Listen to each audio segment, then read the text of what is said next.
മുംബൈയിൽ പോകാനുള്ള ഒരുക്കങ്ങൾ തുടങ്ങിയിട്ട് കുറച്ച് ദിവസങ്ങളായേ. മുന്നത്തെ വീഡിയോയിൽ ഞാൻ പറഞ്ഞിട്ടുണ്ടായിരുന്നു അമ്മ പോയി കഴിഞ്ഞ് 2 ദിവസം കഴിഞ്ഞിട്ട് ഞങ്ങളും പോകുന്നുണ്ട് എന്ന്.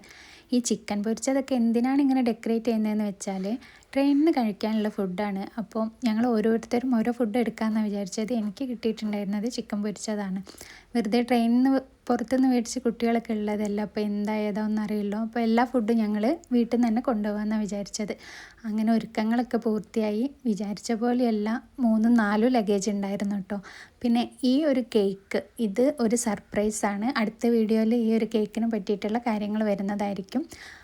അങ്ങനെ ഏട്ടനാണ് ആദ്യം പോയിട്ടുണ്ടായിരുന്നത്. ഏട്ടൻ കാറിൽ ലഗേജൊക്കെ കൊണ്ടുപോയി. അപ്പോൾ ഞങ്ങൾ അപ്പോഴേക്കും അവിടെ റെയിൽവേ സ്റ്റേഷനിൽ ബസ്സിലെത്താമെന്ന് വിചാരിച്ച്. ഇതെൻ്റെ അടുത്തമ്മയാണ്.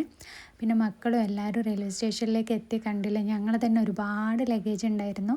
അപ്പോൾ മുംബൈ വിശേഷങ്ങളായിട്ട് ഈ ചാനലിൽ ഡെയിലി വീഡിയോ വരുന്നതായിരിക്കും. സബ്സ്ക്രൈബ് ചെയ്ത് കൂടെ മറക്കണ്ട. മറ്റൊരു വീഡിയോ ആയിട്ട് വരുന്നതായിരിക്കും.